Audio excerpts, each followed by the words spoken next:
Bueno, y con este tema musical, Carruseles del conjunto Marimar, iniciamos esta emisión de Siempre Venezuela, Venezuela Siempre es Noticia, a través del dial 1400 AM, La Voz de la Gran Colombia, de nuestras redes sociales oficiales. Síguenos en Facebook, en Siempre Venezuela Radio, en Instagram, @Siempre Venezuela Radio, y en Twitter, @Siempre Venezuela. Y no se les olvide pasar por la página web www.siemprevenezuelaweb.com. Saludar en el control master al señor Víctor Márquez y en las redes sociales a Alex Meneses, Gabriela Parra, Alan Peralta con registro nacional 0715 y quien les habla, Nancy Pacheco, con registro nacional 0713 del Colegio Nacional de Periodistas seccional Norte de Santander. Bienvenidos a una emisión más de Siempre Venezuela, Venezuela es Noticia. Así es, empezamos con esta información. Venezuela soporta una de las peores crisis de desplazados junto a África y a Honduras. Realmente viene en incremento el número de desplazamientos y el número de solicitudes de refugiados que se vienen incrementando año a año. Los venezolanos continuaron sufriendo bajo la presión de 7 años de la caída económica de la hiperinflación y un impas político en 2019, indicó la organización humanitaria.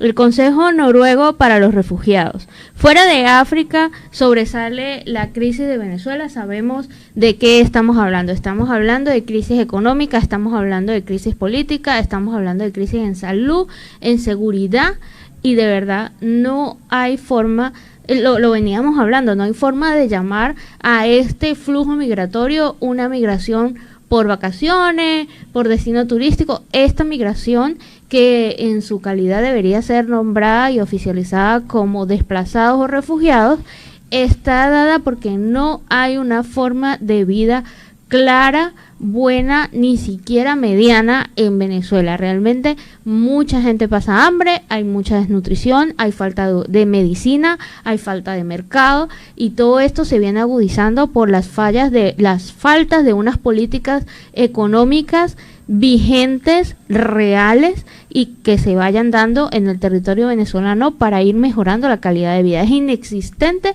una planificación económica. Vamos a ver cómo sigue. Nombrábamos también que de 5.600.000 personas que han salido, este año se puede agudizar este número a 7 millones. Y en otro orden de ideas, el régimen de Nicolás Maduro negó que Venezuela haya intentado sofocar la independencia de Guyana. El Ministerio de Relaciones Exteriores de Venezuela pues afirmó que el presidente guyanés se aleja de la realidad histórica con el fin de alimentar una matriz donde victimiza, además, forma negativa referente a esta reclamación de Venezuela sobre este territorio del Esequibo. Pues el régimen de Nicolás Maduro rechazó estas acusaciones de Mohamed Irfan Ali, presidente de Guyana, quien dijo que Venezuela intentó sofocar la independencia de su país, que celebró su 55 aniversario dentro del litigio bilateral de esta región del Esequibo. Venezuela rechaza enérgicamente las impresiones y falsas acusaciones contenidas en el discurso pronunciado por el presidente de la República Cooperativa de Guyanas, Mohamed Irfan Ali, en el marco del 50º aniversario de la independencia de su país. Esto fue lo que dijo el comunicado de la Cancillería de Venezuela. También se trata de un territorio de 159.500 kilómetros cuadrados que se encuentran en una disputa entre Guyanas y Venezuela desde casi 200 años, y pues esta controversia está en manos actuales de la Corte Internacional de Justicia, una instancia que Caracas rechaza por no reconocer primero su jurisdicción y por apelar a una solución totalmente negociada. A esto, pues, el presidente de Guyana dijo que no se podía recordar el momento de la emancipación sin recordar también los esfuerzos de Venezuela para prevenirlo. Esto, pues, es lo que ha venido ratificando. Y en Siempre Venezuela, Venezuela Siempre, seguimos con noticias. Alberto Fernández, el presidente de Argentina, retira la denuncia contra Maduro ante la Corte Penal Internacional por crímenes de lesa humanidad. O sea, él primero hace una declaración de que ya eso tema pasó por debajo del puente, que ya nadie está hablando de eso, de verdad no sabemos en dónde está, digamos, ubicado, y ahora retira la demanda que hizo en el 2018 junto con otros países en donde se habían unido Canadá, Chile, Colombia, Paraguay, Perú y Argentina. En ese momento, pues recordemos que estaba en el poder en Argentina Mauricio Macri. Estos países se habían unido para ejercer presión y además para ayudar a la situación política y económica de Venezuela y habían hecho esta demanda. ¿Qué sucede? Ellos se retiran del Grupo de Lima. Al retirarse del Grupo de Lima es la justificación que hace Fernández, que como ya no forman parte del Grupo de Lima no pueden estar unidos en esta demanda. Yo no sé, legalmente sería bueno buscar si eso realmente hace la jurisprudencia, ¿no? Que como tú ya no perteneces al Grupo de Lima, tampoco puedes seguir apoyando una causa en un juicio que nace de este grupo, ¿no? Habría que ver si eso realmente es cierto. Pero eso es lo que expresa el presidente de Argentina. El gobierno de la República de Argentina se retira de dicha remisión, como así también de toda presentación realizada en ese marco, incluyendo la nota OI del 2019 del 30 de septiembre, vinculada en el informe por el Ministerio de Justicia y Derechos Humanos de la Argentina. Fernández subrayó que su retiro era sin perjuicio de acciones. ¿Qué quiere decir eso? Que a pesar de que Argentina se retira de esta demanda, no quiere decir que la demanda no continúe. Es simplemente su postura sigue mostrando su alineación con el régimen, con Maduro, y cada vez lo hace más notorio. Empezó con esta nota suavecita de que ya eso no era tema, que ya como si no hubiese ya crímenes de lesa humanidad en Venezuela, y ahora es una postura un poquito más fuerte de decir ya no sigo apoyando esta demanda en conjunto que no tiene precedentes porque nunca antes se habían unido gobernantes de países para denunciar a un país que está bajo dictadura. Entonces, bueno, lamentable la postura de Fernández. Y Guaidó agradeció a la Fundación FAES por otorgarle el 10º premio a la libertad. El líder opositor agradeció en nombre de todos los venezolanos el reconocimiento que premia a la lucha por la democracia. Pues Juan Guaidó, presidente interino de Venezuela, agradeció este jueves a la Fundación FAES por otorgarle este premio a la libertad. Agradezco en nombre de todos los venezolanos este premio de la Fundación FAES. Es un reconocimiento a millones que luchan por esta libertad, a nuestros hermanos de Cuba y el movimiento San Isidro, los nicaragüenses, a los burrosos y a los que rinden este gran homenaje. También agradecemos este gran detalle por la libertad, que es lo que hemos venido trabajando, que es lo que hemos venido anunciando desde hace mucho, que buscamos en Venezuela. Ha dicho el líder Guaidó, pues ha dicho que nosotros buscamos un país libre, con unas elecciones justas, con una democracia, de volver a recobrar esa democracia que se ha perdido. La Fundación FAES pues concede este premio de libertad a Guaidó. A propuesta de su titular, el expresidente José María Aznar, el galardón pues lo recibe en pleno debate en la Unión Europea sobre el estatus del líder opositor tras la toma de la posesión del Parlamento chavista. La institución pues ha explicado en este comunicado que este galardón se le otorgó por prestigiar la causa democrática de Venezuela, así como también se le premia por concitar la solidaridad internacional con los de la causa democrática. Asimismo, también FAES, encabezada por Aznar, también quiso reconocer la resistencia, el respeto de la institucionalidad que ha mantenido el presidente interino Juan Guaidó. Correcto. Y hay una buena noticia para todos los sectores de la economía venezolana que dependen del diésel. Lo veníamos hablando en esta semana, en lo que va de semana, que la agricultura se ve afectada, la industria se ve afectada, muchos sectores básicos de la economía venezolana se ve afectada por la escasez de diésel. Y el día de hoy llega a Venezuela el primer cargamento de diésel después de 6 meses. De verdad, es muy bueno. El primer cargamento consta de 500,000 barriles de combustible que los agricultores, camioneros necesitan para su cosecha, para su proceso productivo. Reuters señala, la agencia Reuters de Venezuela reinició la mezcla señala que se reinició la mezcla de crudo después de un corte de suministro de gas. Ese era el problema por el cual no se estaba despachando diésel. Que señaló que no quedó claro de inmediato quién proporcionó el combustible y el tipo de diésel que será distribuido. Lamentablemente, seguimos viendo la falta de transparencia por parte del gobierno venezolano. Llega combustible, pero no se sabe ni de qué clase ni de dónde viene. Entonces, en el último trimestre del año pasado fue la última vez que llegó diésel a Venezuela y también hubo muchas críticas de cómo fue repartido este diésel. De verdad, esperemos que en este momento, en pro del proceso productivo agrícola, en pro del proceso productivo comercial, pues se respeten, ¿no? El tema de el despacho ecuánime, equitativo y oportuno de este preciado líquido. Adicionalmente, pues también pensar en si esos 500,000 barriles de petróleo, de diésel serán suficientes para abastecer la demanda, ¿no? También hablábamos de que tenían límites los comerciantes, los agricultores y los productores. Y ellos señalaban que esta cantidad que suministra el gobierno no es suficiente para o todos los terrenos o toda la producción o todos los tiempos de carga, y que ellos venían aplicando técnicas eficientes de, bueno, entonces apago las calderas durante cierto periodo de tiempo, me dedico a otra cosa como para optimizar y que este líquido dure un poco más. Entonces esperemos de verdad que este cargamento sea visto en la producción económica de Venezuela.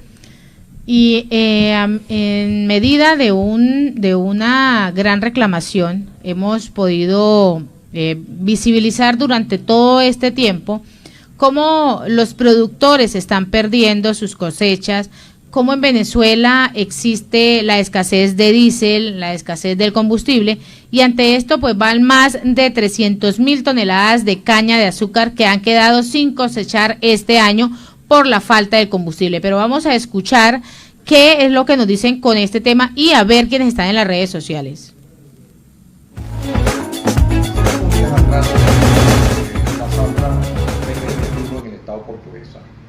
Luego de muchísimos contratiempos, entre uno y otras paradas, tuvimos cerca de 30 días de parada. De hecho, habíamos comenzado a usarla en diciembre del año pasado, tuvimos que parar.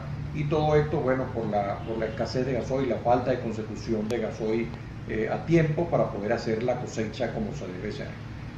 De verdad que lamentablemente esto nos retrasó la programación que teníamos, y finalmente cuando entraron ahorita en mayo en este invierno, pues se quedaron desafortunadamente, repito, unas 350,000 toneladas de caña en el campo.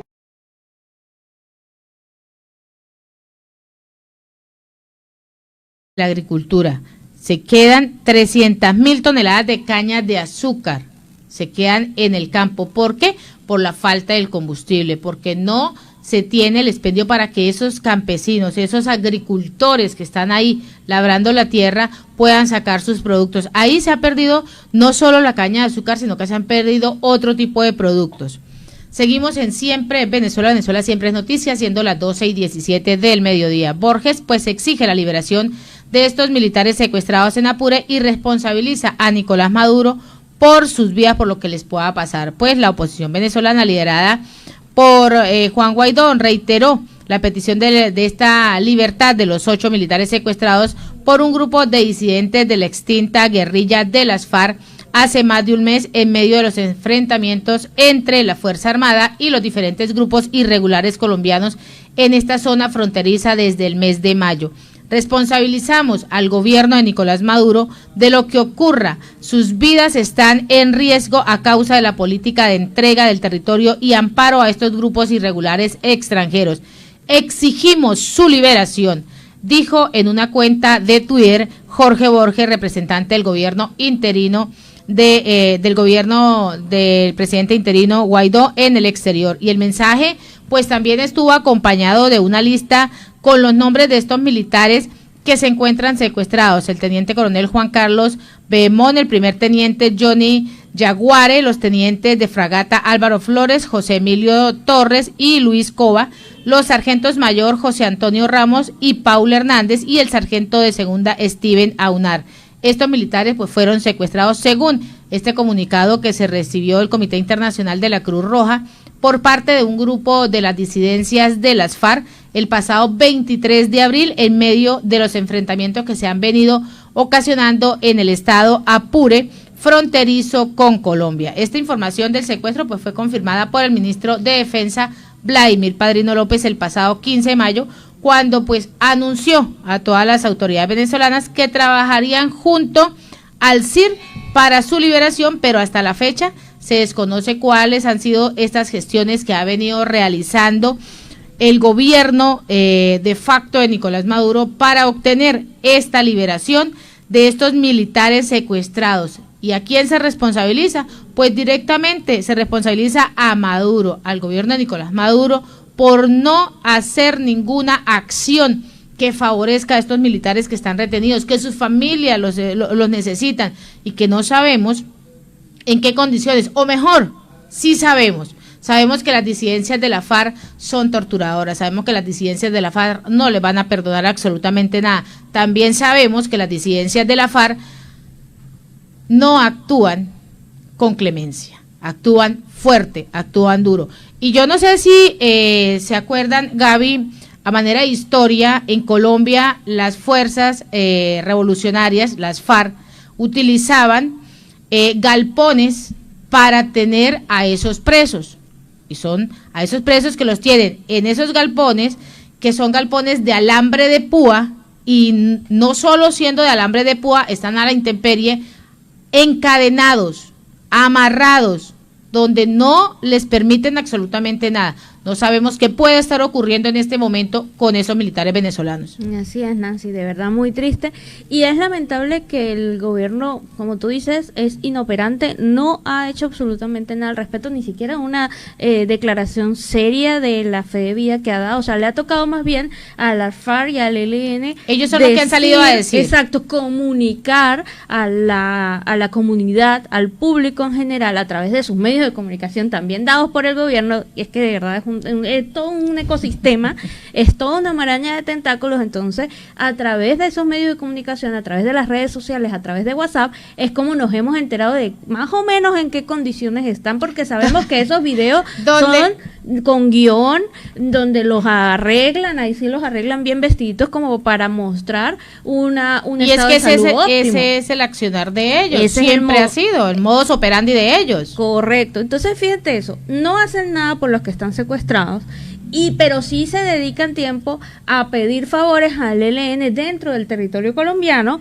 para saber cómo están los guardias que desertaron hace un par de años para acá, para Colombia. Entonces, el político y dirigente social José Mejías del Estado Amazonas hizo un informe de 53 páginas que detalla cosas como, Nancy y audiencia, los militares venezolanos se encuentran en Puerto Carreño, ¿sí?, territorio colombiano.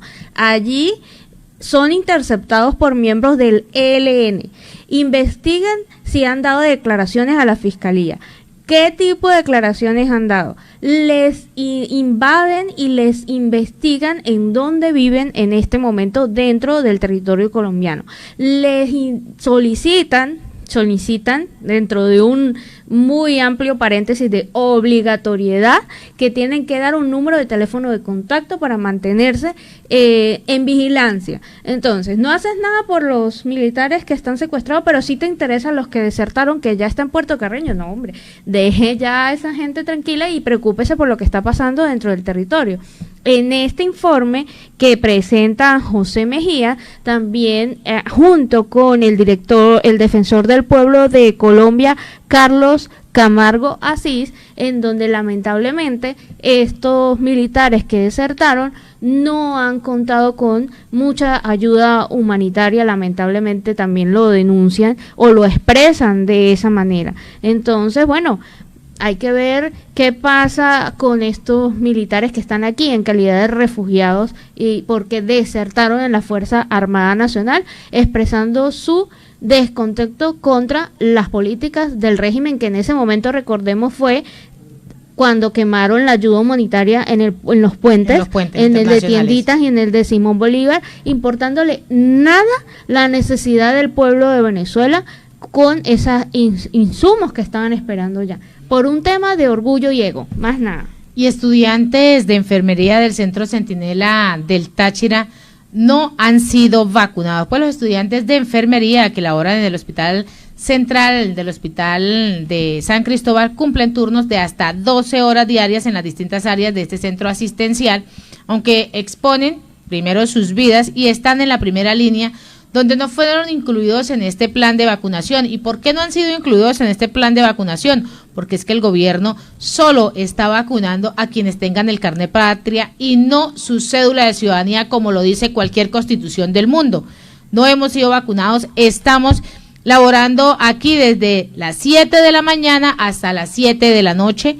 No estamos en la parte de inmunización contra el COVID-19, no nos han querido vacunar porque no estamos en esta nómina. Esto pues es lo que ha dicho Lucha Con, quien todos los días arriesga su vida en este Centro Centinela del Táchira. Y esto lo venían reiterando ayer la presidenta de médicos del Estado Zulia y la presidenta de enfermeros del Estado Zulia también, donde se han triplicado las jornadas laborales de los médicos y de las enfermeras.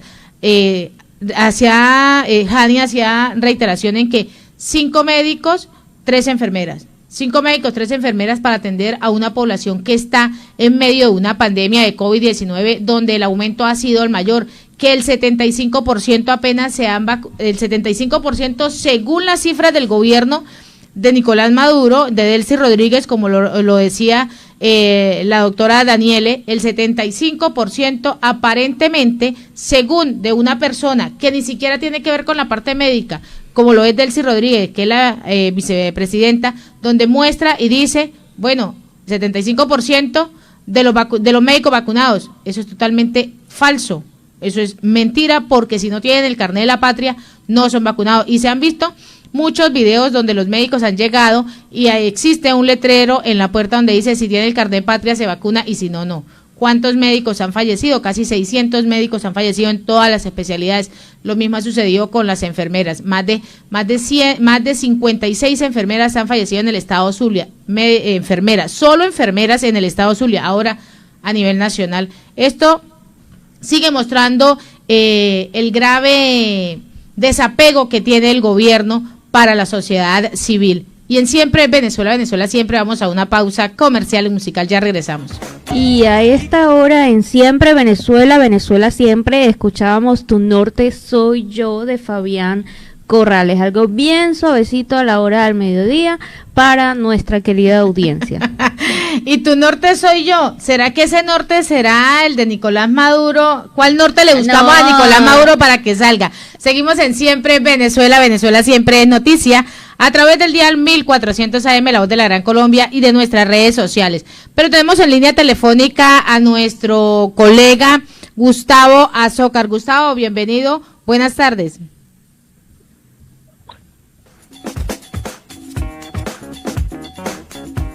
Gustavo, ¿nos escuchas?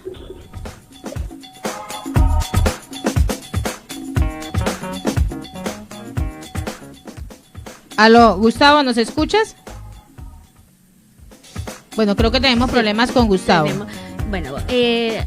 Iniciamos entonces, o vamos a dar una nota mientras se arregla la comunicación con el profesional Gustavo Azócar, y lamentablemente siguen apareciendo irregularidades sobre el nuevo CNE. Jesús Castellano asegura que cifras de proyección poblacional para el 21 de noviembre son contrarias a la realidad.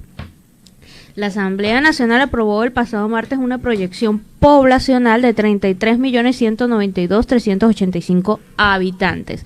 Para Jesús Castellanos, esta no es una cifra real, ya que no están contabilizando el flujo migratorio que ha salido de Venezuela. Adicional a esto, ¿en qué afecta que el flujo poblacional no esté correcto? Afecta porque a nivel electoral existen unas tablas que por cierta cantidad de habitantes se eligen parlamentarios. Entonces, al momento de ir a cada circunscripción, a cada circuito, en función de la población se dice, bueno, en esa ciudad se va a escoger 5 concejales, se va a escoger 7 concejales. La tabla ya está plenamente establecida. Al momento en que no se toma en cuenta la población que ya salió de Venezuela, sucede que no está ajustada a la realidad y aparte puede llegar a favorecer cierto sector político, que ya sabemos cuál es, porque indicaría que esos sectores adeptos al régimen de Nicolás Maduro pudiera elegir más que otros sectores que no están tan alineados con la política de Nicolás Maduro. Entonces, volvemos a decir, Jesús Castellano vuelve a indicar que este nuevo CNE no deja de cometer los mismos errores que ha cometido el CNE en pasadas elecciones. Entonces es como que otras caras, pero el mismo cuento. Eso es lo mismo, lo único que... Otras caras, el mismo cuento, los mismos errores, las mismas falencias, y lamentablemente no sirve de nada tener 3 de izquierda y, a mi parecer, 2 de centro izquierda. No, así tal cual sería esta fórmula del CNE. Y en otro orden de ideas, el director de la alcaldía de Baruta se comunicará con Corpoelec tras persistir las fallas eléctricas en el municipio. Pues el director general de la alcaldía de Baruta, Luis Aguilar, ofreció este jueves un balance sobre estos servicios de energía eléctrica, agua y línea telefónica de CanTV en esta localidad. Y en este sentido, pues ha informado que el pasado miércoles hubo una falla eléctrica que afectó a 3 sectores de esta localidad, las cumbres de Curumo, colinas de Bellomonte y Prados del Este, pero que al día de hoy pues se encuentra resuelta esta situación. También recordó que gracias a una carta que enviaron al ente regulador de la energía eléctrica, pues hicieron unos trabajos en la zona antes mencionadas y esperamos que los terminen pronto para que no se siga teniendo este tipo de fallas eléctricas. El servicio también se sustituye el agua en varios sectores. El servicio de agua también, según Luis Aguilar, detalló que el sistema TUI 2 se encuentra ya distribuyendo a las zonas bajas y medias del Cafetal, que habían sido suspendidas en días anteriores, y eso lo habíamos venido reiterando, por reparaciones en la tubería. En cuanto al TUI 2 Sur, debería empezarse a surtir a partir de hoy y del día de mañana viernes. Pero también hemos notado y nos han llegado, y lo hemos hecho reiterativo, y ayer en las entrevistas de la tarde, tanto la doctora como el Centro Médico de Enfermerías hablaba que el agua que está llegando es totalmente turbia, sucia, no sirve ni para el consumo, ni para lavar, ni para ducharse, o sea, no sirve para absolutamente nada. Deben comprar el agua, pero deben comprar esos galones de agua, y en medio de tener que comprar esos galones de agua, pues no tienen el dinero, no tienen las posibilidades económicas para seguir surtiéndose. Así se vienen presentando, están arreglando esto, pero el servicio también, cuando ingresa por tubería, esa agua no está de la mejor calidad. Y tenemos un video de Alejandra Bravo, la esposa de José Antonio Artigas, quien ha sido detenido arbitrariamente, donde denuncia que su esposo fue sacado de la vivienda el 21 de marzo de este año en el estado Apure, y que aún así no se sabe nada. Escuchemos lo que dice Alejandra Bravo. El 21 de marzo se lo llevaron, no tenemos noticias buenas de él. Lo hemos logrado ver, pero no es suficiente para nosotros porque lo queremos en nuestra casa, que ellos estén con nosotros. Hoy fuimos hacia allá para que me iban a dar una noticia. Nos dijeron que se lo iban a llevar de domingo a lunes para San Cristóbal. Entonces queremos justicia con mi hermano. Le están poniendo 4 delitos donde él no es culpable, donde no ha hecho nada de eso, es una persona humilde, trabajadora, pudiendo trabajar lo poquito que tiene para su hijo, su esposa. Entonces queremos justicia. No tenemos lo suficiente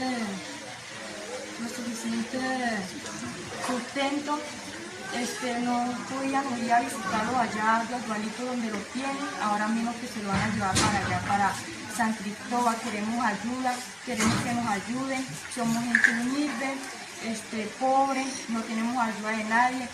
Le estamos pidiendo a todas las personas que nos están viendo ahorita por este video, por favor una ayuda.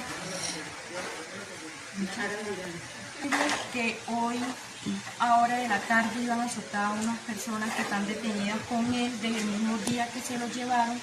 Tienen los mismos cargos, hoy lo van a soltar. ¿Cómo es posible que a ellos todavía no? Queremos justicia, queremos que nos den noticias buenas, queremos nuestros familiares afuera porque ellos son inocentes, ellos no deben nada.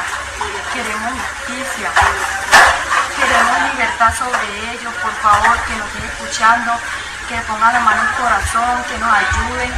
Somos gente humilde, no tenemos el pasaje para irlo a visitar ya en Santana, donde lo van a trasladar. Queremos justicia por ellos, libertad. Y pues muchas gracias por todas las personas que van a ver este video.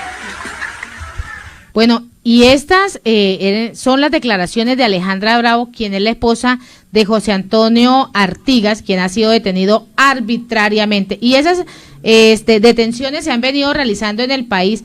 Esto no es raro, esto ocurre todos los días. Pero ahora sí tenemos en línea telefónica a nuestro colega Gustavo Azócar. Gustavo, buenas tardes.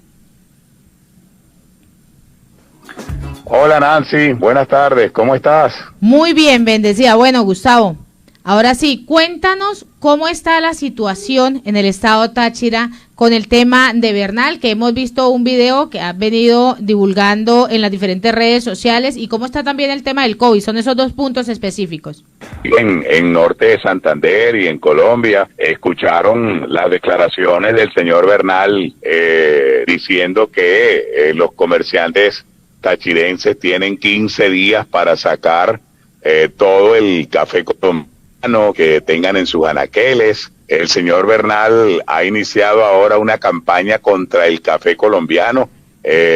Seguramente lo hace porque lo más probable es que por allí haya algún enchufado, algún boliburgués que está metido en el negocio del café en Táchira, y evidentemente lo hace para tratar de cuadrarle el negocio a alguien que está por ahí enchufadísimo con el tema del café.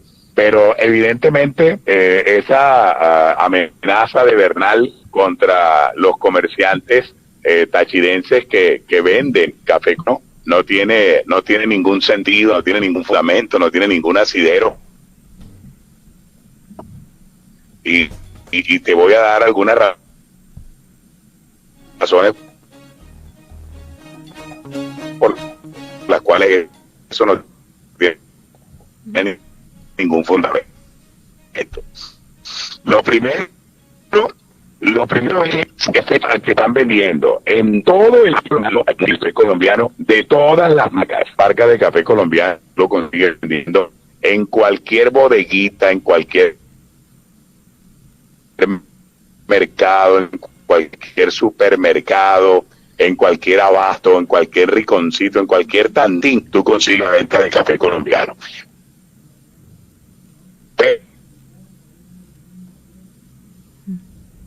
Bueno, tenemos problemas.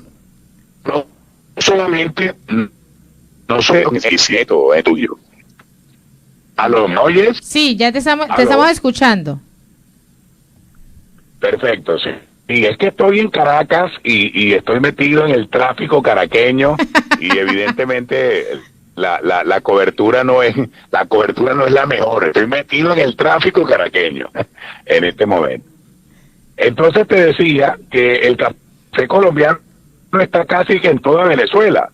Aquí en Caracas, donde yo me encuentro, tú consigues café colombiano que lo están vendiendo en cualquier parte. Entonces, ¿qué quiero vivir? A los comerciantes tachirenses la venta de café colombiano, cuando el café colombiano lo están vendiendo en toda Venezuela. O sea que eso quiere decir, Gustavo, eso quiere decir que tienen que sacar el café colombiano de todo el país. Café colombiano. No, tenemos problemas con la comunicación con Gustavo. Lamentablemente, la comunicación está bastante lenta, ya él mismo lo explicaba, está en medio de una fila surtiendo gasolina y ya se pueden imaginar de cuántas horas podemos estar hablando, Gabriela, de más de 5, de 6 horas haciendo fila para mirar a ver si entró en el sorteo, porque toca mirar también si Gustavo entró en ese sorteo donde para surtir la gasolina están ya no es con el número de la cédula, sino con el número de la placa. Y ya también no es con el número de la placa sorteo, sino que a las 5 de la mañana tienen que mirar si sale con el número del carnet de la patria también, ¿no? Porque todo se está manejando bajo ese nivel. Seguimos en Siempre Venezuela, Venezuela es noticia. Hoy el Capriles, en una entrevista que da a un medio de comunicación, indica que la oposición no es una opción de poder. En toda su declaración hay cosas que sí y cosas que no.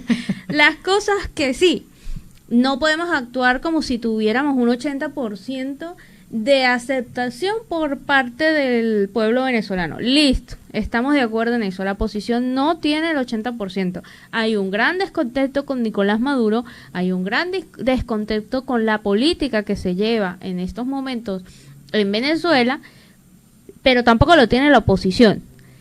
Para poder obtener eso, él indica que la oposición debe dejar de prometer para luego desilusionar a los venezolanos, que hasta que no haya en concreto un proyecto firme en donde se sepa que realmente Nicolás Maduro se va a sentar a hablar, no debería haber promesas falsas de una salvación o reconciliación nacional. Ok, eso está muy bien.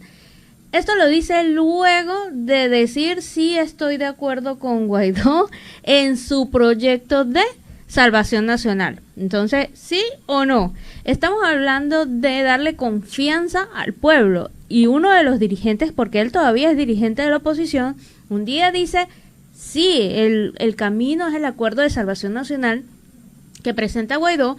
Y hoy dice, sí, pero tal vez, pero quién sabe, pero no, ya va. O sea, si se van a unir de verdad por parte del pueblo venezolano, creo que es el mayor clamor de tener una oposición estructurada. Venimos de un gobierno que se la pasa inventando, que se la pasa con falta de planificación, que se la pasa diciendo mentiras. Creo que no queremos más de lo mismo. Entonces esa parte no. Otra parte que no es que indicaba cuando se unía al planteamiento de Guaidó, él indicaba que ciertamente habría que pensar en unas elecciones condicionadas, ¿sí? En unas condiciones en donde realmente haya ese derecho a elegir y que sea transparente y que no vaya a haber ninguna duda sobre el proceso para que el pueblo incremente su participación.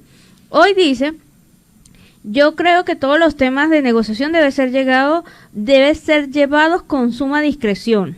Me preocupa. No deben ser llevados a los micrófonos o a la televisión. Me preocupa aún más.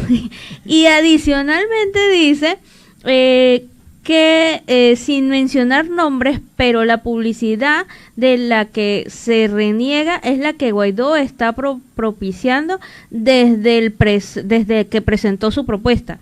Ya va, la propuesta debe promulgarse, la propuesta debe llegar a todo el territorio nacional.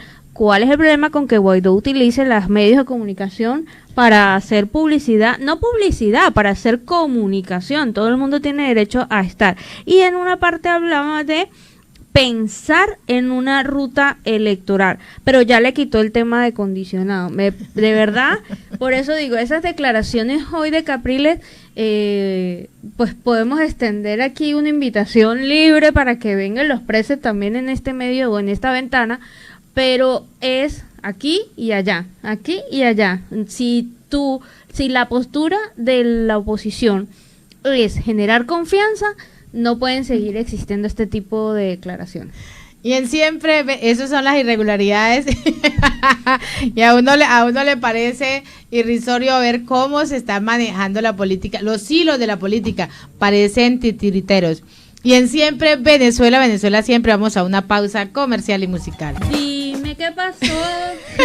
Excelente tema de Latin Brother. Bueno, Nancy, dime qué pasó. Pero es que ese es un tema bien movidito en esta segunda hora de siempre Venezuela, Venezuela siempre es noticia, a través del dial 1400 AM, La Voz de la Gran Colombia, de nuestras redes sociales oficiales. Síguenos en Facebook, en Siempre Venezuela Radio, en Instagram, @Siempre Venezuela Radio, y en Twitter, @Siempre Venezuela, y en la página web www.siemprevenezuelaweb.com. Y en esta segunda hora, en enlace con La Voz del Río Arauca, 1110 AM. Saludar en el Control Master al señor Roberto Alexis Rojas, a nuestro corresponsal Oliver Luyano, el amigo de todos, guariqueño y de Zaraza, y a toda esa audiencia que nos sigue ahí, en el dial 1110 AM. Y sí, les voy a decir qué pasó. Y son esos 3 puntos que Nicolás Maduro quiere negociar, que está dispuesto al diálogo, y es en donde quieran, cuando quieran. Esto es lo que ha dicho en sentencia ese líder, ha sentenciado donde quieran y cuando quieran y como quieran. Y de esos 3 puntos, el primer punto es el levantamiento de todas las sanciones. ¿Pero de cuáles sanciones? De las sanciones a los miembros del gobierno, no a las sanciones en particular, sino a las sanciones precisamente de sus coequiperos, de esas personas que han sido sancionadas por los Estados Unidos y además por otros organismos, pero deberían sancionarlo realmente. Así como él dice, donde quieran, cuando quieran y como quieran, pues que sigan esas sanciones. Terrible, de verdad. ¿Y ese segundo punto cuál es? El segundo punto, reconocimiento de la Asamblea Nacional electa el 6 de diciembre y además de los poderes bajo su control. Pero la forma en que este gobernante se expresa en cadena nacional, lo dijo con voz y video, es lamentable. Yo quiero que Guaidó me reconozca. Ya va. Yo quiero que Guaidó me reconozca y que reconozca a la asamblea. Espérate. Ya va, ¿de verdad? ¿En serio? Y es no, que eso lo realiza no, con unas afirmaciones, o sea, y expone esto hipotéticamente, esa negociación lo vamos a hacer hipotéticamente, ¿no? Exacto. ¿Y el tercer punto? Y ese tercer punto es devolución de cuentas bancarias y de recursos de PDVSA y del Banco Central de Venezuela. Bueno, le está haciendo falta platica. No, triste el listado, un listado, digamos, hipotético que espera todo el pueblo de Venezuela. ¿Cuál sería, Nancy? Primero, vacunas. O sea, ¿cómo va a decir este señor? Todos los intereses son políticos y económicos para seguir haciendo lo que se le da la gana en Venezuela. Entonces, ¿dónde está un verdadero listado de, vamos a suponiendo que fuera verdad que en Venezuela no se puede comprar vacuna por las presiones económicas que tiene Estados Unidos? Sabemos que no es así porque muchos invitados que han pasado por este programa así lo denuncian. Venezuela tiene el dinero y las formas. Sabiendo que este señor no utilizó el método COVAX para al menos tener el 30% de la vacunación de forma gratuita, cosa que solamente tenía que ponerse al día con la institución, en los pagos, o sea, hasta moroso el señor. Entonces, ¿de qué estamos hablando? Hay otras prioridades, no hay de verdad a todo el mundo. Ya con estas 3 condiciones se descara el señor Nicolás Maduro de que no hay una verdadera intención de sentarse a negociar nada. Él tiene complejo de Napoleón, a pesar de ser tan grande, de ser de 2 metros o casi 2 metros, él tiene el complejo de Napoleón, de que todos se lo tienen que reconocer, de que todos se lo tienen que apoyar y ser libre, porque, bueno, él será el único que es libre en Venezuela. Porque... Acuérdate, Gaby y audiencia, que se ha venido también denotando el hecho de que está hablando de PDVSA y se han podido ver cifras que 200.000 millones han entrado a otros bolsillos, a otras arcas. ¿Dónde están ese dinerito a cuáles arcas está llegando? Está pidiendo aún más. Dime qué pasó, dime qué pasó.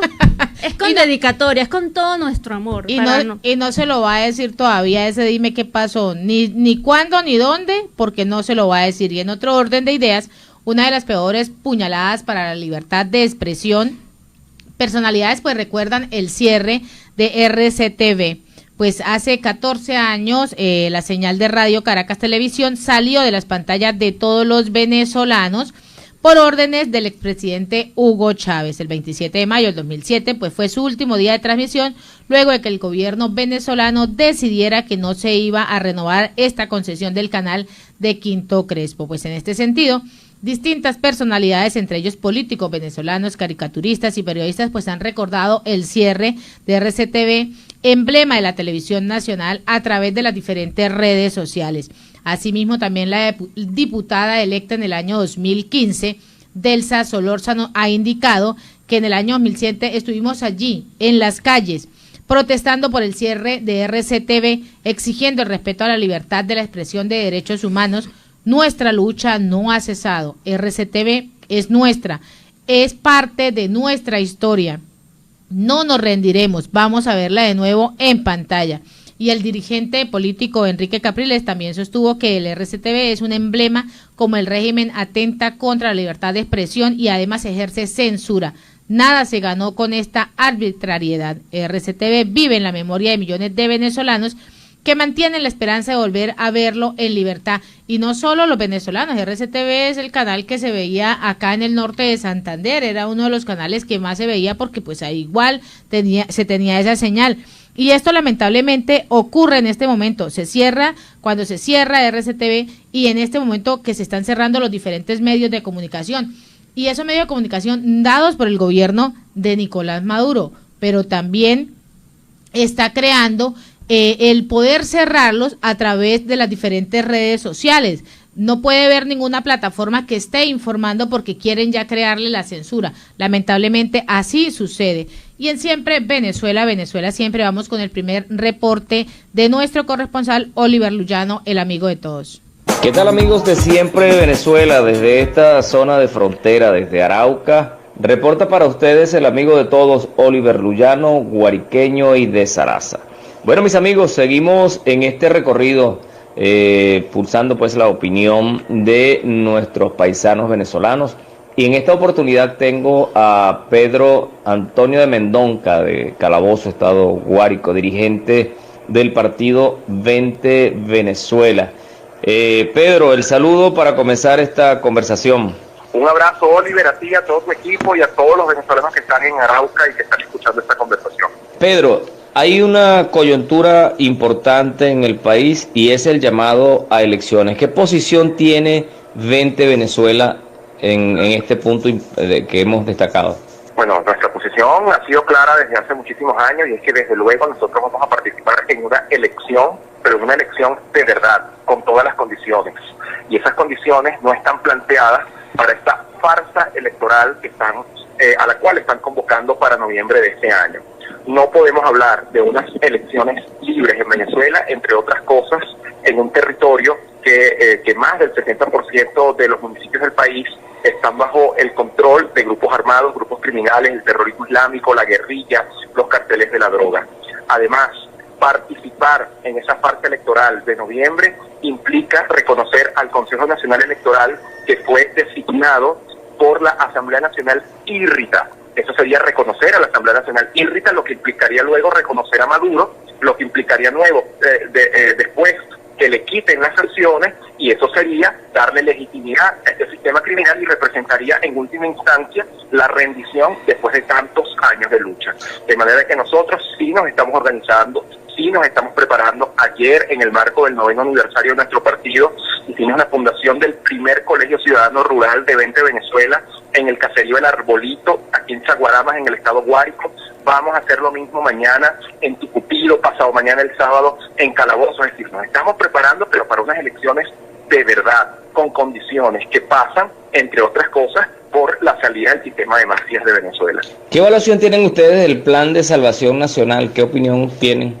Bueno, nos preguntamos, Plan de Salvación Nacional, que plantea una negociación en unos términos en los cuales nosotros nos preguntamos, bueno, ¿qué incentivos cree el gobierno interino o lo que se supone que es el gobierno interino que tiene el régimen para negociar, para ceder qué?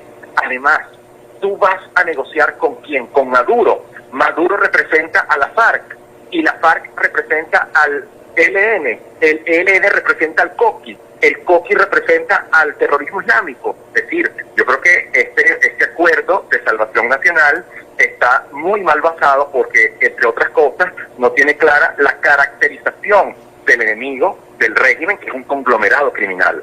De manera que eso está muerto de nacimiento. O sea que el plan de salvación nacional solamente serviría como para lavarle la cara al gobierno de Maduro. Bueno, eso lo tendrían que responder quienes nos están promoviendo, pero los términos y las negociaciones, los términos de una negociación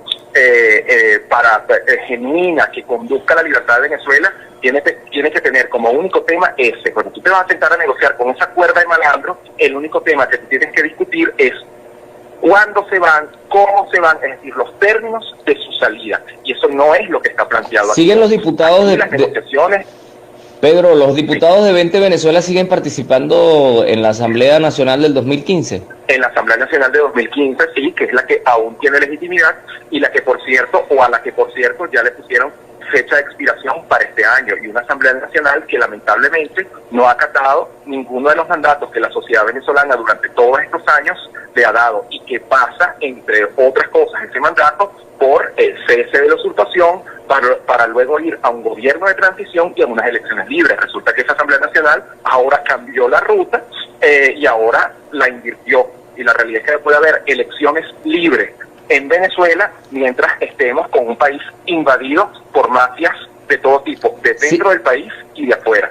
¿Siguen ustedes o sigue 20 Venezuela reconociendo a Juan Guaidó como el presidente interino del gobierno interino?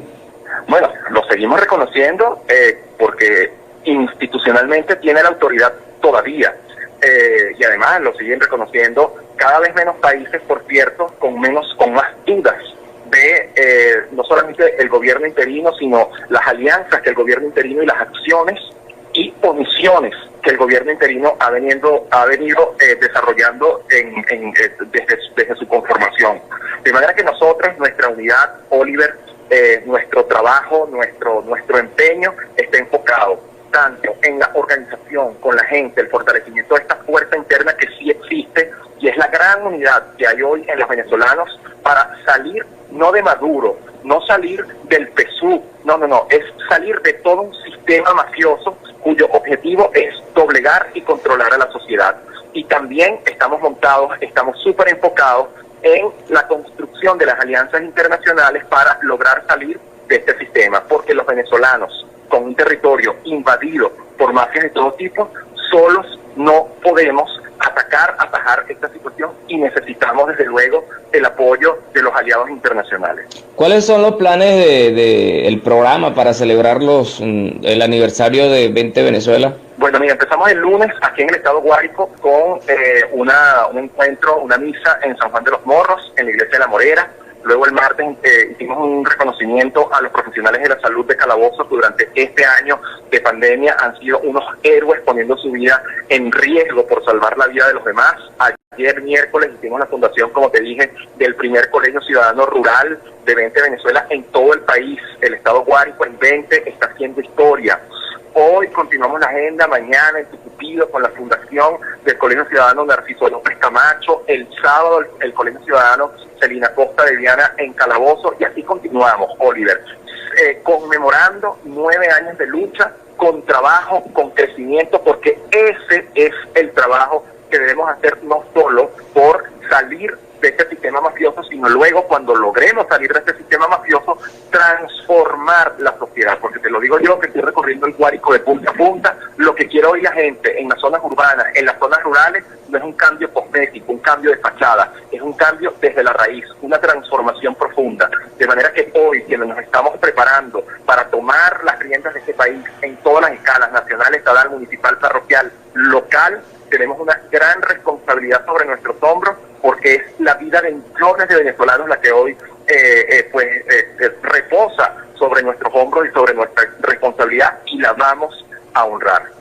Bueno, Pedro, agradecido por este contacto, te deseo mucho éxito, un gran abrazo a todo tu equipo, gracias por siempre atender nuestras llamadas. Gracias a ti, Oliver, y nuevamente un saludo, un afecto a tantos guariqueños, venezolanos, pero particularmente guariqueños, que están en Arauca trabajando, partiéndose el lomo, que tuvieron que huir de su país para sobrevivir, para subsistir, pero que tengan la certeza de que aquí hay muchísima gente trabajando para que vuelvan, para que inviertan aquí, para que crezcan aquí, para que produzcan aquí, para que tengan sus familias aquí, y juntos construyamos ese Guárico y esa Venezuela de grandeza que nos merecemos.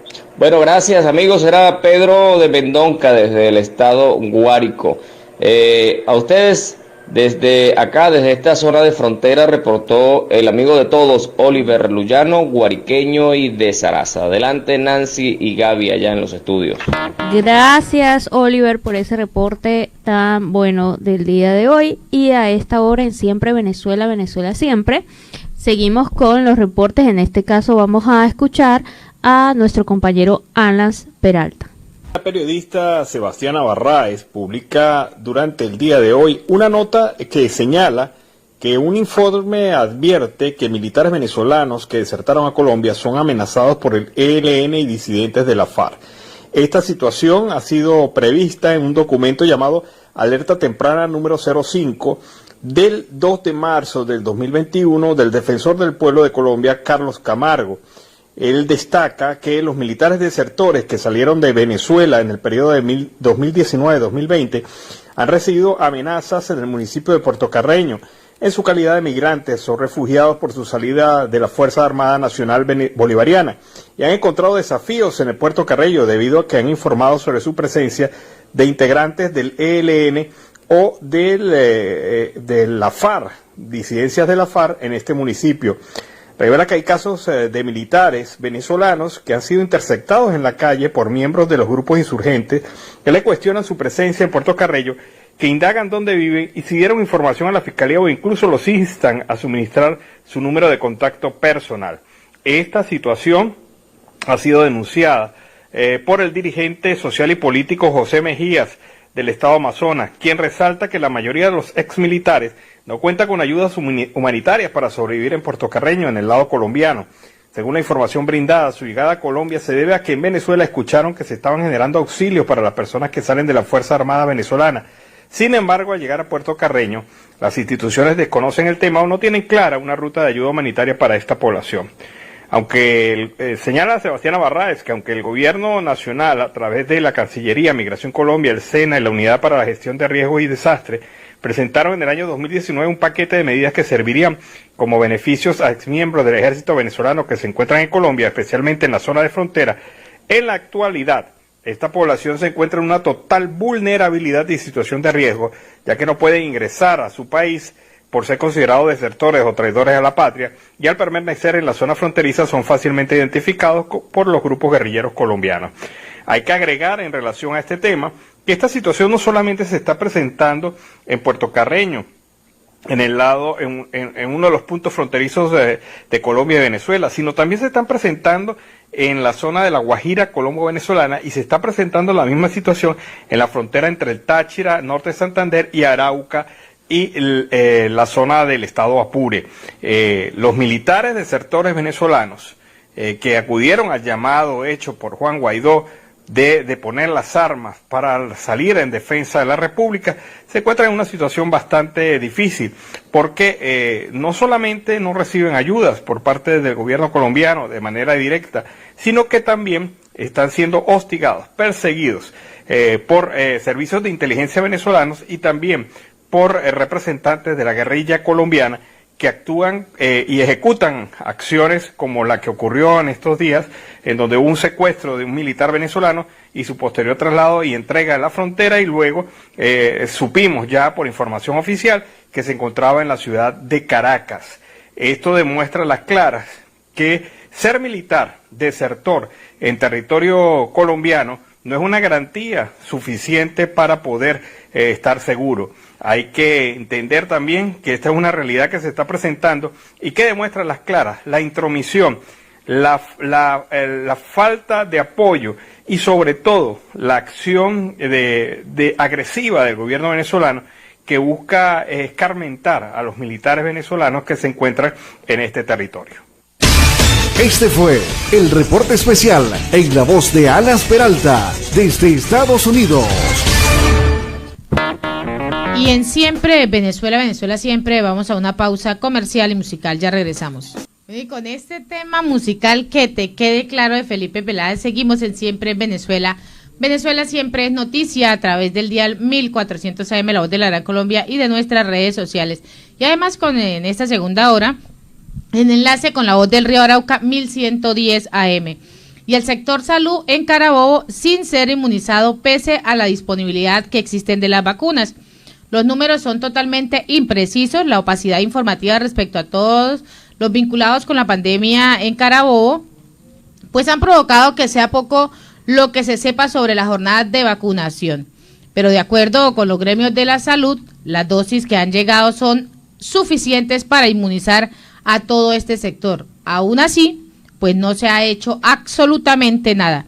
Son alrededor de 25.000 personas las que elaboran en este centro público y privado de la entidad, pero la estimación indica que solo el 70% de los que trabajan para entes del Estado han sido vacunados, mientras que las clínicas han sido excluidos de hasta el 100%. El presidente del Colegio de Enfermería, Julio García, recordó que los datos que se han dado y que ha dado el Ejecutivo Nacional son más de 2.200.000 dosis que han llegado al país y son solo 500.000 las que integran la nómina pública de la salud en toda Venezuela, lo que deja en evidencia que para la fecha ya se ha debido culminar esta primera fase de la inmunización en la nación, de acuerdo con estos esquemas internacionales que ponen en primer lugar al personal sanitario. Y esto lo hemos venido en reiteradas veces diciéndolo. La inmunización del 70% que se debe tener para finales de año no se va a lograr. Se tiene apenas una inmunización del 0,8%. Es lo único que se ha venido manejando. Las cifras son totalmente irrelevantes a la verdad. Las dosis también, porque no se sabe cuántas dosis reales han ingresado. Lo único que sí es verídico y lo único que sí tenemos claro, como dice la canción, que te quede claro, es que el gobierno, quienes están con el gobierno, son los que están inmunizados. De eso no les quede la menor duda. Son los únicos que están con la inmunización completa. Y en Siempre Venezuela, Venezuela Siempre. A esta hora vamos con el segundo reporte de Oliver Luyano. ¿Qué tal, amigos de Siempre Venezuela? Desde esta zona de frontera, desde Arauca, reporta para ustedes el amigo de todos, Oliver Luyano, guariqueño y de Saraza. Este es nuestro segundo contacto y en esta parte vamos a comentarles lo que ha venido aconteciendo en esta zona de frontera, en la tierra del Joropo. Tal como se había señalado, se cumple pues el segundo día de paro en la ciudad de Arauca, en el departamento, con normalidad en el centro de la ciudad. El comercio continúa laborando de manera normal, ciudadanos en la calle, y no ha habido mayor contratiempo, excepto con algunas trancas que se han dado en el departamento, en los municipios de Saravena y Tame. Pero una noticia, amigos, que está corriendo en los medios locales es la ola de capturas en Arauca, funcionarios, concejales y líderes sociales, entre otros. El Cuerpo Técnico de Investigaciones del CTI de la Fiscalía General de la Nación capturó en las últimas horas a Freddy Camargo, secretario de Planeación de Fortul, y a la concejal de ese municipio, Rupita. Sobre el capturado se habla de que igualmente era miembro de la Asociación de Campesinos de Arauca, ACA. De igual manera fue capturado Alexander Bota Amaya, secretario de Agricultura Departamental, así como Diana Molina, presidenta municipal de víctimas en Saravena, y el concejal Camilo Espinel de esa misma ciudad. También se destaca que fue capturado Anderson Rodríguez, presidente de la Asociación de Campesinos de Arauca, y John Romero, defensor de derechos humanos y vicepresidente de ACA. De manera extraoficial también se habla de la captura de otros servidores públicos y líderes sociales de los municipios de Arauquita y Tame, por lo que el número de personas detenidas en el departamento de Arauca podría ser superior a 10. Preliminarmente se conoce que estarían siendo sindicados del delito de rebelión. Se espera que en las próximas horas se dé una comunicación oficial por parte de la Fiscalía General de la Nación. Eso, bueno, lo que ocurre a nivel de en el departamento y a nivel de los funcionarios que prestan servicio acá en el departamento de Arauca. Por otro lado, quiero señalarles, amigos, que tal como lo hemos venido destacando en Venezuela, se realiza un proceso, o se camina pues en la vía hacia un proceso electoral. Muchas posiciones existen y nosotros estamos atentos a lo que ocurre en nuestro país, pero también, como lo señalamos por acá, por este medio, el ex gobernador del estado Táchira, César Pérez Vivas, junto a un grupo de ciudadanos organizados, promueven el llamado a un referéndum revocatorio al mandato de Nicolás Maduro, y el día de ayer se presentaron a la sede del Consejo Nacional Electoral. Vamos a escuchar lo que dice César Pérez Vivas. De hoy, la Comisión Nacional Promotora del Referéndum Revocatorio Presidencial ha consignado ante el Poder Electoral venezolano la solicitud de activación del referéndum revocatorio del presidente de la República. Lo hacemos en ejercicio del derecho consagrado en el artículo 72 de la Constitución como un movimiento ciudadano. Somos ciudadanos venezolanos que aspiramos a poder ejercer ese derecho consagrado en la Carta Fundamental, en razón de que ayer, 24 de mayo, se cumplieron 3 años de la juramentación del señor Nicolás Maduro ante la extinta Asamblea Nacional Constituyente como presidente para un nuevo periodo constitucional. Por tratarse de un régimen de excepción constitucional existente en ese momento, con la presencia en el plano institucional de una Asamblea Constituyente, se adelantó el proceso electoral que ha debido ocurrir en diciembre del 2018 para el 20 de mayo del 2018. Y el 24 de mayo, el señor Maduro acudió al Capitolio Federal venezolano y se juramentó para un nuevo periodo ante la Asamblea Nacional Constituyente, lo cual dejó sin efecto o desaplicaron la norma consagrada en la Constitución que establece que el inicio del periodo es el 10 de enero. Por cuanto ya se han cumplido precisamente el día de ayer los 3 años, hemos llegado a la mitad del periodo, tal y como lo establece el artículo 72, nosotros como ciudadanos venezolanos, actores de diversos ámbitos en el campo económico, cultural, político, académico, juvenil, estudiantil, damas y caballeros de la sociedad venezolana, nos hemos organizado en un movimiento que se llama Movimiento Venezolano por el Revocatorio, para solicitar entonces el inicio de este proceso, el reconocimiento de esta agrupación de ciudadanos como legitimados activos, como actores ante este proceso de activación del referéndum presidencial, con el único objetivo de que el pueblo venezolano pueda decidir libremente su destino, que el pueblo venezolano pueda pacíficamente, por la vía de un voto, decidir si desea que Nicolás Maduro continúe en el Palacio de Miraflores o convoca de inmediato elecciones presidenciales para que el pueblo de Venezuela defina su destino. Esa ha sido la presencia de hoy. Hemos consignado ante el vicepresidente y ante el rector ingeniero Roberto Picón este documento que aspiramos sea tramitado por los canales regulares y se nos dé la respuesta que la ley ordena. Bueno, mis amigos, era César Pérez Vivas, exgobernador del estado Táchira, en ese movimiento de venezolanos que pretende solicitar o que solicita ante el CNE el referéndum, se active el referéndum revocatorio al mandato de Nicolás Maduro.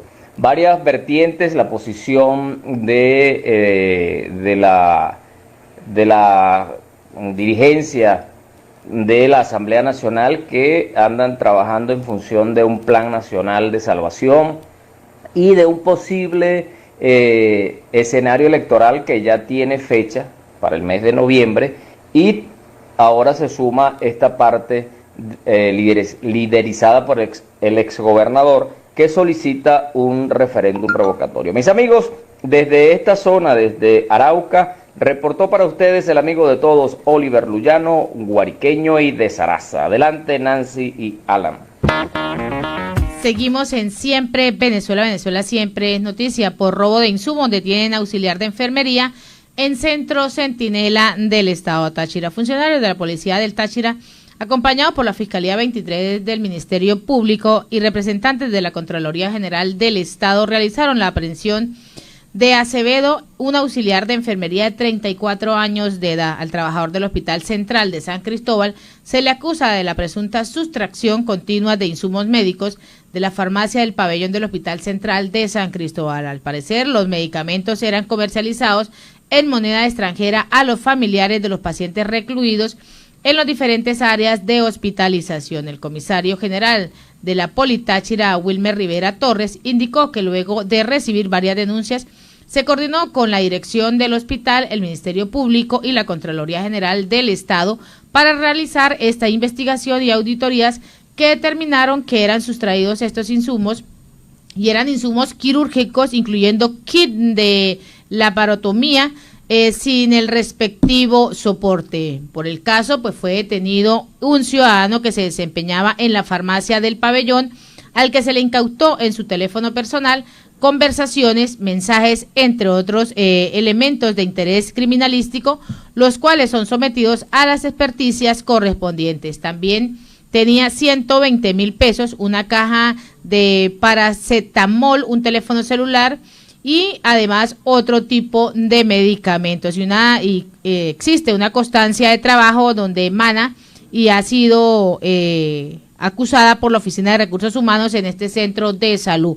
Así esto es como se llama en Colombia, Gaby, el rebusque de los enfermeros, porque no tienen cómo seguir manteniendo a su familia. Su salario es totalmente irrisorio, un salario que no cubre las necesidades básicas, un salario que no les está permitiendo absolutamente nada, y que están ahí por amor a la profesión, porque muchos se han ido, han salido, han desertado, y quienes están ahí, que son esas personas que lo tienen por amor, que no encuentran otra alternativa, pues mire, esta es la alternativa, robarse estos insumos. Lamentablemente es un delito y tiene que pagar por ese delito. No debió cometerlo, pero la desesperación, la angustia de estar en la situación como está, pues lo llevó a esto. Lo comentaba la directora del Departamento de Enfermería a nivel nacional el día de ayer, que es muy triste la situación por la que están pasando los enfermeros. Son turnos cuando son licenciados, cuando son titulados de 24 horas. Personas que tienen que salir a la calle a buscar un transporte para movilizarse, no tienen dinero. A mí me conmovía mucho ayer, Nancy, en esta entrevista, la declaración que hacía ella, que si el gobierno diera un bono de $300 o de 400, de 300 a 400, los enfermeros se sentirían motivados para ir a sus lugares de trabajo. Se activaran el comedor. Se activaran el comedor, se activaran los servicios transporte públicos para que el personal pudiera bañarse y descansar y sí, esas jornadas tan largas, tener pausas activas y poder contar con que, bueno, puedo ir a descansar en un sitio con un airecito, sobre todo en ciudades calientes como las hay en Venezuela, en el caso de Maracaibo, ¿no? Pero ¿qué pasa? No está, es más, la parte que me conmovía, te decía, es que la licenciada decía de 300 a 400 dólares. Si la audiencia recuerda, hemos venido diciendo que la cesta básica, cesta que no incluye lujos, no, lo básico ya está en 300 dólares.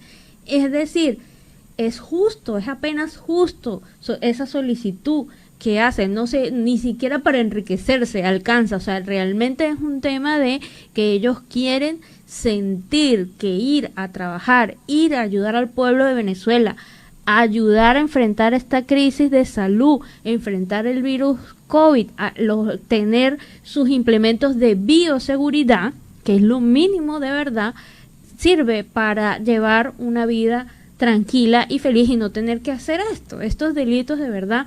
En la lectura más interna, más de raciocinio es eso, es la desesperación que tiene el gremio que tiene que hacer estas cosas. Y así con esta nota hemos llegado al final de una emisión más de Siempre Venezuela, Venezuela Siempre es Noticia, a través del dial 1400 AM, La Voz de la Gran Colombia, de nuestras redes sociales, además de la página web y el enlace en esta segunda hora con La Voz del Río Arauca 1110 AM. Agradecer en el control máster al señor Víctor Márquez y a Roberto Alexis Rojas, en las redes sociales a Alex Meneses, Gabriela Parra, Alan Peralta con registro nacional 0715 y quien les habló, Nancy Pacheco, con registro nacional 0713 del Colegio Nacional de Periodistas Seccional Norte de Santander. Hasta la tarde. Hasta la tarde.